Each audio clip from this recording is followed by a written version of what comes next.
The Afghan President Hamid Karzai has said the killing of the al-Qaeda leader in Pakistan proved Kabul's long-standing position that the war on terror was not rooted in Afghanistan.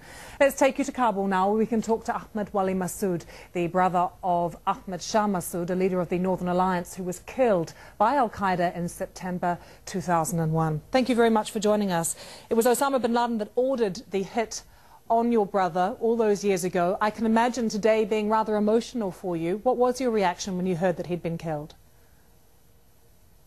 Well, of course, the reaction, that's a relief for everybody in Afghanistan. The majority of the people in Afghanistan, when they heard the news, they have been relieved. So therefore, that's a welcoming news, especially that we believe that the justice have been done. We believe that Osama Bin Laden was responsible for massacring and killing thousands of innocent Afghans. We believe that he brought misery to Afghanistan. So therefore, at the end of the day, we can see that the justice have been done. So that's a sense of relief in Afghanistan. Would you prefer it if he'd been captured, not killed? Well, put it this way. I mean, a culprit, a criminal like him, whether he's been captured or killed, as far as we can see that his threat is not there, for us that's important. For the people of Afghanistan, that's very, very important, regardless of if he was being captured or killed. And do you place significance, like President Karzai and other Afghanis we've been talking today, on the fact that he was killed, had been found living and then was killed in Pakistan, not in Afghanistan? Well, that's very important. That's very, very important.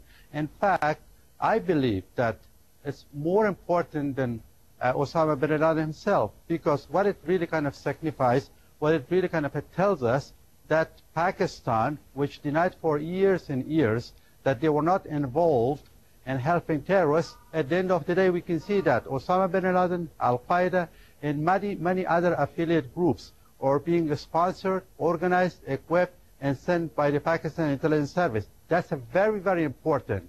And I believe that the international community, especially the Americans, have to take note of such thing, that so long as the ISI, the intelligence service of Pakistan, are there, so we will not be completely relieved. Also, we have to really kind of say that each time, it's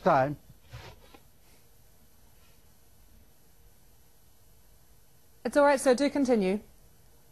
Yes. Can you hear me? Yes, we can. Do continue. Hello?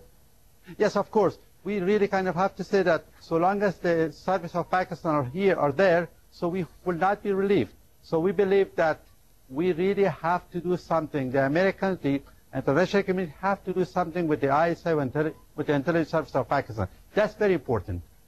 Ahmed Wali Massoud, thank you very much for joining us from Kabul.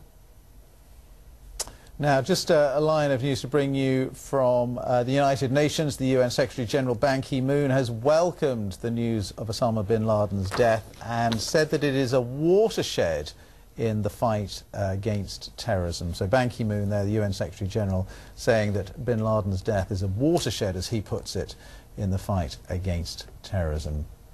Well, American officials long believed that Bin Laden was hiding in a mountainous region along the Pakistan-Afghan border, but there have been no reports of his whereabouts for years, and the trail appeared to have gone cold. Our World Affairs editor, John Simpson, assesses now for us a man who had until now survived all American attempts to kill him. For an entire decade, his was one of the most famous faces in the world. People everywhere were fascinated to know if he would emerge again from the shadows, and indeed what had happened to him. Throughout his entire presidency, George W. Bush was unable to catch him. There's an old poster out west, as I recall, that said, "Wanted, dead or alive." But where Bin Laden actually was, senior Bush administration figures didn't have a clue. He may be dead, he may be seriously wounded, he may be in Afghanistan, he may be somewhere else. He should never have been allowed to escape in the first place.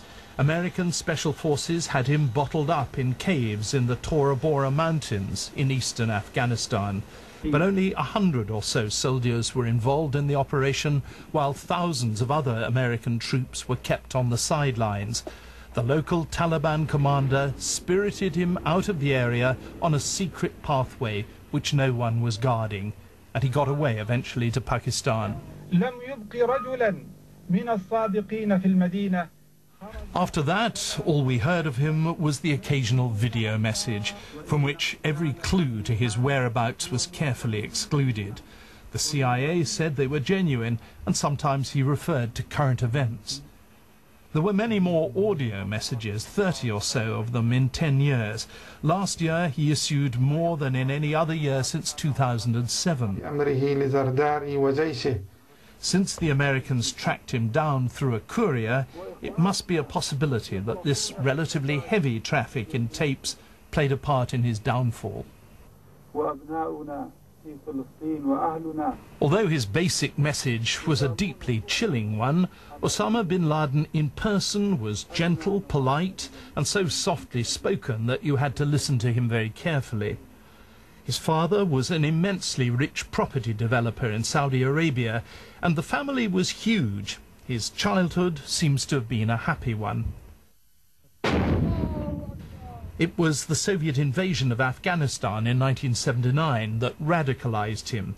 It's often been said the CIA helped to set him up, but that isn't strictly true. They did back some of his fundamentalist allies in Afghanistan, though. His view was that outsiders had no right to interfere in Islamic countries. When Saudi Arabia allowed the Americans to establish bases there before and after the First Gulf War, Osama bin Laden went on to the attack. From the training camps he funded in Afghanistan, he and his closest associates started planning a series of attacks against Western interests around the world. There was an unsuccessful plan to attack New York during the 1990s. There were other attacks in East Africa and against an American warship off the coast of Yemen.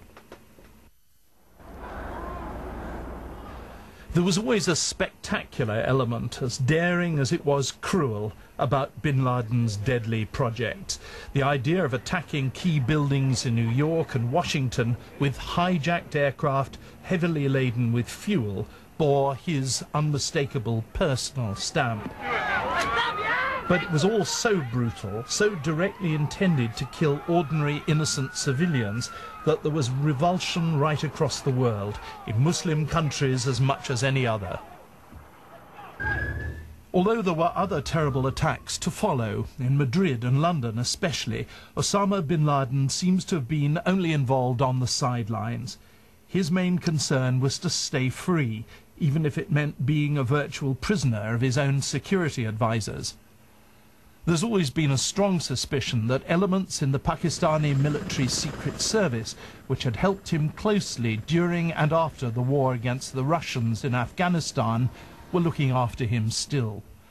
In the end, though, it was good detective work which tracked him down to his expensive compound in Abbottabad.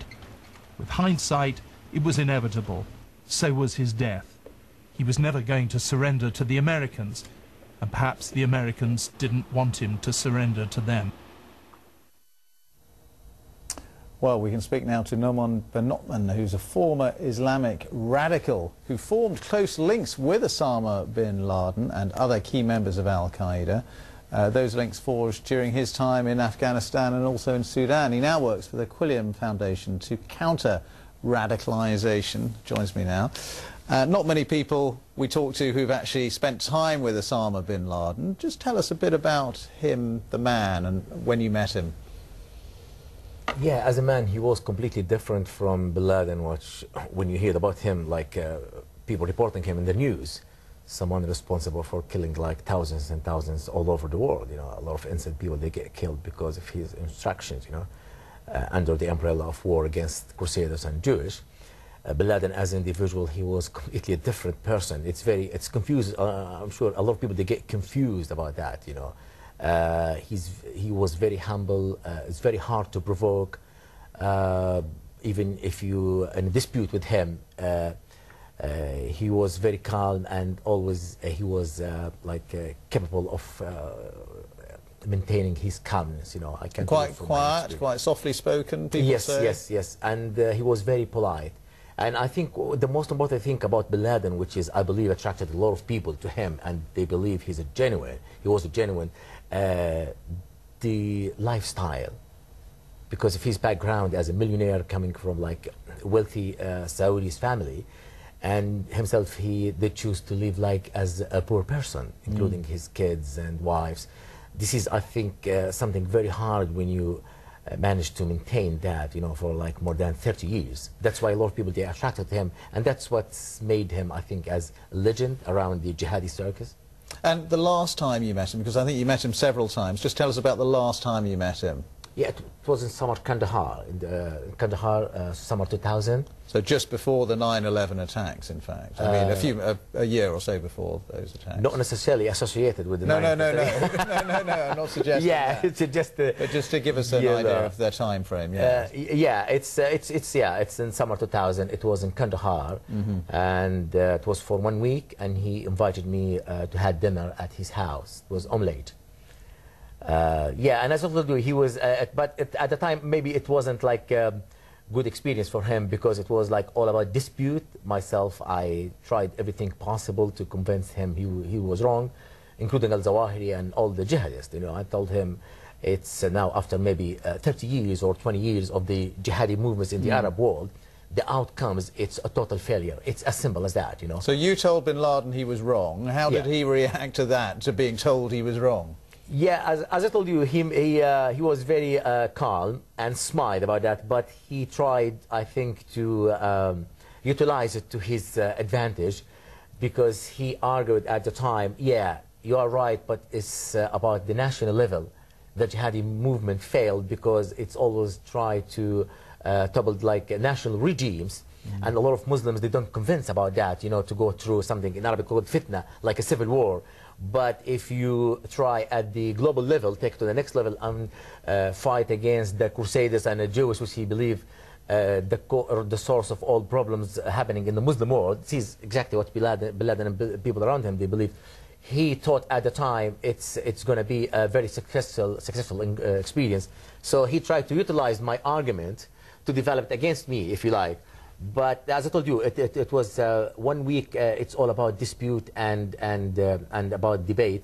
And he asked me like directly asked me for my help, you know, especially in terms of media or political issues.